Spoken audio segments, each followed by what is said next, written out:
Damián Andrada desde Bolivia. Damián, buen día, ¿cómo te va?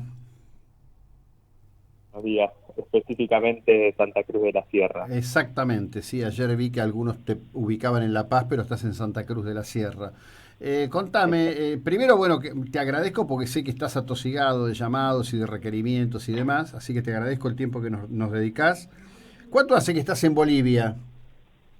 Bueno, no, en primer lugar, gracias a ustedes por la confianza. Yo estoy en Bolivia desde el 7 de agosto, estoy haciendo mi trabajo de campo para mi tesis de doctorado y también estoy trabajando para la International World Group of Indigenous Affairs, que es un grupo que defiende los derechos indígenas, pero esta es la novena vez que vengo a Bolivia. Comencé con un viaje de mochilero. Después me encontré con todo este proceso que estaba ocurriendo y con mi tesis de maestría habré venido unas 3 veces aproximadamente. Y Ujú. ahora tengo una novia en Santa Cruz de la Sierra. Bueno, estás recontra ubicado allí. Contame un poquito, Sí. justamente estás haciendo tu tesis sobre la cuestión indígena. Este es todo un tema porque no sé si esto es general, vos nos vas a ilustrar. ¿Cuál es el nivel de la ruptura de los grupos indígenas con Evo Morales? El nivel de la ruptura creo que en estos momentos se está evaluando en profundidad, ¿no? Porque justamente desde ayer a la noche comenzaron los enfrentamientos, especialmente en el Alto y La Paz. Veníamos con grandes enfrentamientos en el departamento de Cochabamba, que sería el centro del país. Aquí en Santa Cruz de la Sierra hubo menos choques porque justamente la mayoría del departamento es opositor. Eh, Creo que hubo una descomposición de hegemonía, ¿no? Que es parte del tema de mi tesis en estos 13, 14 años, y creo que hay una imagen puntual en esta última semana que es el líder de los ponchos rojos, que es como, para traducirlo sería una especie de policía indígena que habían acompañado mucho al gobierno de Evo Morales, y cuando el líder de los ponchos rojos se saluda con el presidente del Comité Cívico por Santa Cruz, creo que hay una imagen de ruptura importante, ¿no? Y ayer le quedaban las dudas también porque la Central Obrera Boliviana, que venía apoyando a Evo Morales, dijo que si era necesaria la renuncia de Morales para solucionar el conflicto, para pacificar, que bueno, que se tomara. Ayer a la noche creo que comenzaron a salir fuertemente los movimientos sociales. Te comento también que la información está muy incompleta. Incluso, por ejemplo, Página 7, que es un medio opositor al gobierno, suspendió sus labores por seguridad. Ajá. Antes habían también los sectores opositores a Evo Morales habían suspendido la transmisión de la televisión pública. Así que también te diría que este conflicto está escalando y en este momento están también el tema con respecto a los medios, ¿no? Los medios de comunicación. Y ayer se estaban prendiendo fuego en algunos casos.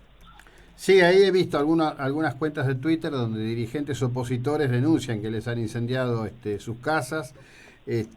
Pero bueno, creo que el marco de confusión en algún momento en las próximas horas va a requerir de definiciones. Contanos un poquito quién es Camacho, que es un hombre que no se presentó a elecciones, que no es un contradictor político institucionalizado, pero que aparece con enorme fuerza, con esa imagen, ingresando a la Casa de Gobierno con una Biblia en la mano. Eh, es la gran duda que tenemos de Argentina, ¿no? Porque recordemos que los candidatos más votados habían sido Evo Morales, Carlos Mesa, Chi, que es un líder evangélico, y Óscar Ortiz, que representaba a la derecha cruceña. En el caso de Camacho, él es el presidente del Comité Cívico Pro Santa Cruz. Los comités cívicos son organizaciones, todos los departamentos tienen estas organizaciones que representan puntualmente al empresariado local, ¿no? Representan las fuerzas vivas, pero con un fuerte componente de todas las empresas. En el caso de Camacho, es el presidente de aquí de Santa Cruz. Santa Cruz también es como el departamento más pujante económicamente, así que este comité tiene mucha fuerza y además el departamento de Santa Cruz, ubicado en el oriente boliviano. Y hago este punto geopolítico porque en el oriente serían los sectores, las llanuras, ¿no? 500 metros sobre el nivel del mar, donde la gente es más o es más mestiza o es más blanca, mientras que el altiplano no hay más componente indígena con sus 4.000 metros sobre el nivel del mar. Entonces, ¿qué quiere decir eso? Que aquí también es donde están los sectores más opositores al gobierno de Evo Morales. Camacho comenzó a liderar el ala más radical de las protestas contra Evo y contra el resultado de las últimas elecciones, y lo que logró fue ir licuando la posición más moderada de Carlos Mesa. Carlos Mesa se construyó desde el centro y lo que hizo fue lograr reunir el voto útil de la oposición más dura, que es la cruceña, representada por Óscar Ortiz, que terminó saliendo cuarto. Agregaría también que Camacho representa una de las logias, ¿no? Aquí en Santa Cruz todavía hay un componente de logias importante, viene de familias adineradas, de grupos empresarios, pero creo que lo más, a mí lo que me parece lo más peligroso es el componente religioso que le dio al debate político, ¿no? El líder evangélico que sacó el 8% y fue el tercer candidato más votado, tenía netamente un discurso religioso, pero era minoritario. Ahora lo que hizo Camacho fue justamente volcar y correr todo el debate político hacia así, ¿no? Algo parecido a lo que hace Bolsonaro en Brasil, una especie de sería a lo Gómez Centurión en Argentina. Y salía con la Biblia bajo el brazo, hay imagen de alguna protesta en la cual hacía arrodillar a las personas, ¿no? Y hacerlos rezar para que se solucione el conflicto, a tal punto que terminó logrando que el vicepresidente Álvaro García Linera, ¿no? Reconocido socialista, también salió a responder con la Biblia bajo el brazo. Evo Morales dijo en un momento que es mejor utilizar la Biblia. En los últimos minutos previos a la renuncia de Evo Morales y la salida hacia Cochabamba, también se vio a funcionarios rezando. Entonces, bueno, creo que eso es algo que puede generar en el largo plazo cierto conflicto, ¿no? Volver lo religioso al discurso político.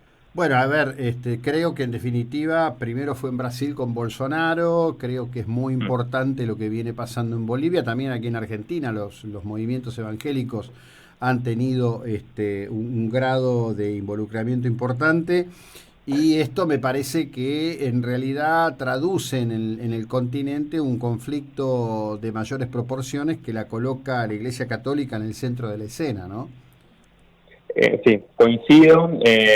También sería bueno en algún momento, creo que la Iglesia Católica no se expresa al respecto, porque lo que hace el discurso religioso es dividir a la sociedad, ¿no? Entre buenos y malos. Ya las sociedades se van polarizando en todo el mundo, pero además si tenemos el componente religioso de nosotros somos los buenos, Dios está de nuestro lado, Dios va a castigar a los que están del otro lado, me parece que lo vuelve muy peligroso, muy radical, y es difícil construir diálogo político, negociación política de este modo. Sí, desde ya que sí. Decime una cosa en este sentido. Vos en tu lectura de todo lo que fue ocurriendo, ¿no? Porque, por ejemplo, te cuento, acá en Mar del Plata están convocando para un encuentro hoy de la CGT, la CTA, repudiando el golpe de Estado. Es decir, hay una fuerte presión del denominado Grupo de Puebla, que estaba sesionando en Buenos Aires, de distintos actores políticos, para decir que esto es un golpe de Estado.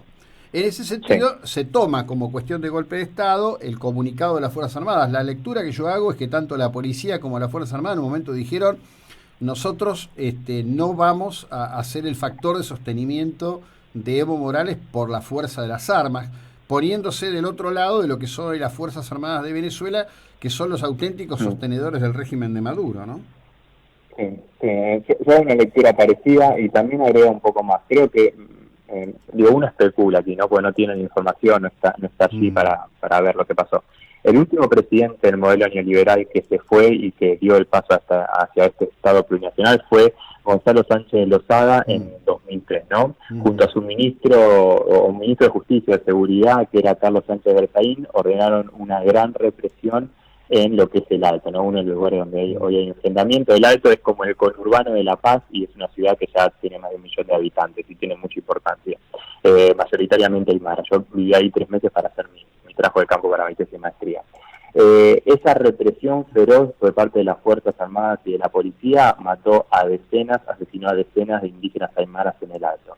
Cuando yo recogía testimonios, incluso la gente se me ponía a llorar, ¿no? Había ataúdes en cada esquina, lo cual señala que acá por el conflicto, en Bolivia se mata y se muere, ¿no? Y es lo que creo que lo que de algún modo intentó hacer Evo Morales cuando renunció, ¿no? Entonces, yo lo que creo que también es que Evo Morales justamente intentó diferenciar de todo esto. Primero no quiso reprimir ni con la Fuerza Armada ni con la policía, y lo que dejó es que los movimientos sociales actuaran para desarticular los bloqueos.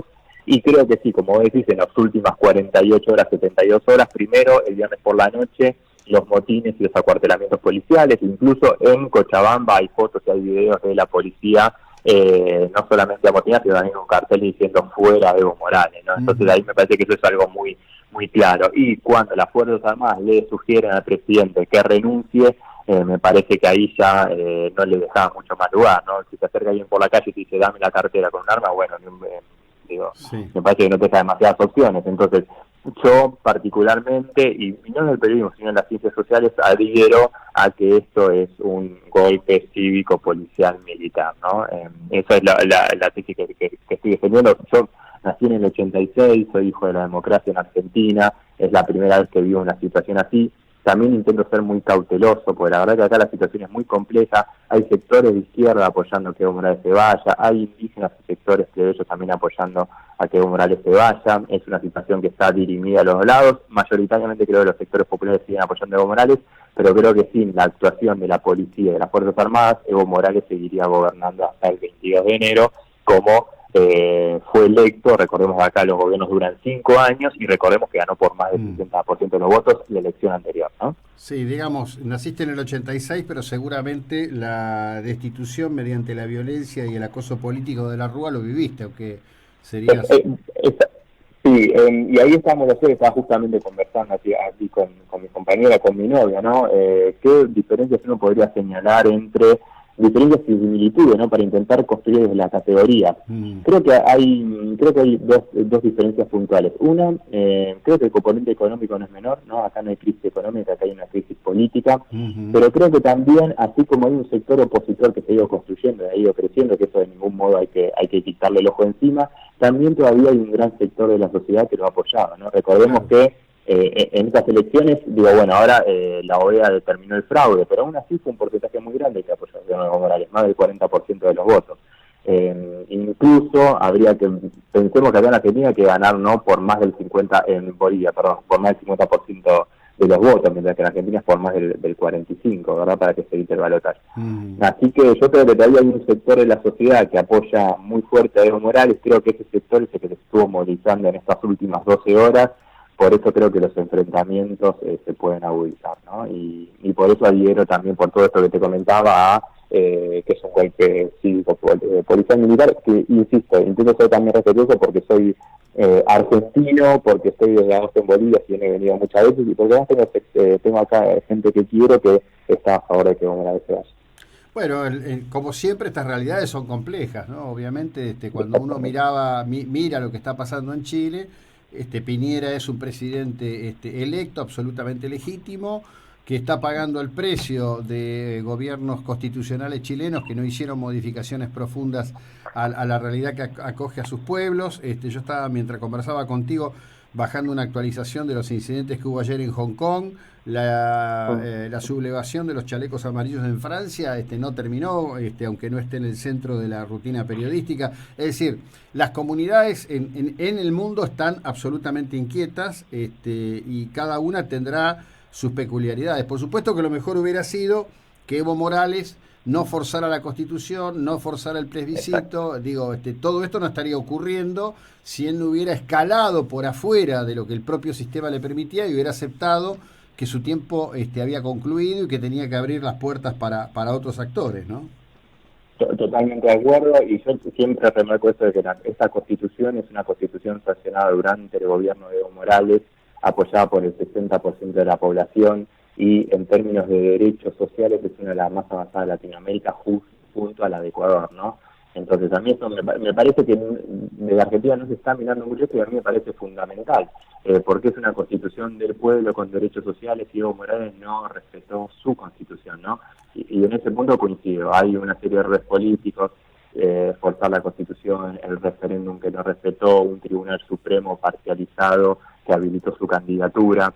Sí, me parece que ahí está el conflicto fundamental que hizo escalar toda esta crisis política, y bueno, terminamos en estos desenlaces, ¿no? Pero triste, pero sí sí, no, muy triste, y creo también que nosotros escribimos un artículo con IPGIA, con este grupo de derechos humanos, teniendo también todos los avances socioeconómicos, ¿no? Porque de algún modo terminaría, hay que esperar la historia, ¿no? Pero termina poniendo en duda o cuestionando los grandes avances económicos que tuvo este gobierno. Eso es lo que más tristeza me da. Yo creo, como decís vos, si hubiera elegido un sucesor, si hubiera respetado la Constitución, probablemente hoy todo esto se habría evitado, hoy tal vez incluso habría superado el 50% de los votos. Me encontré con gente diciendo eso, yo no quiero que siga, si hubiera sido un sucesor hubiera votado a ese sucesor, ¿no? Recordemos que ganó con el 64% de los votos, el 61% de los votos, y hoy estamos hablando de un 40 y pico, así que evidentemente también hubo un castigo de sectores que lo apoyaron históricamente a Evo Morales. Claro. Damián, bueno, que tengas una buena jornada allí en Santa Cruz de la Sierra. Te agradezco enormemente el tiempo y la ilustración que nos has dedicado. Esperemos que todo esto tome un curso de ordenamiento institucional y que termine la violencia. Te agradezco enormemente. Por favor, muchas gracias a ustedes por la confianza y por el tiempo para poder explayarte. Eso me parece importante para entender la complejidad. Bueno, seguimos en un instante, 8:49 minutos.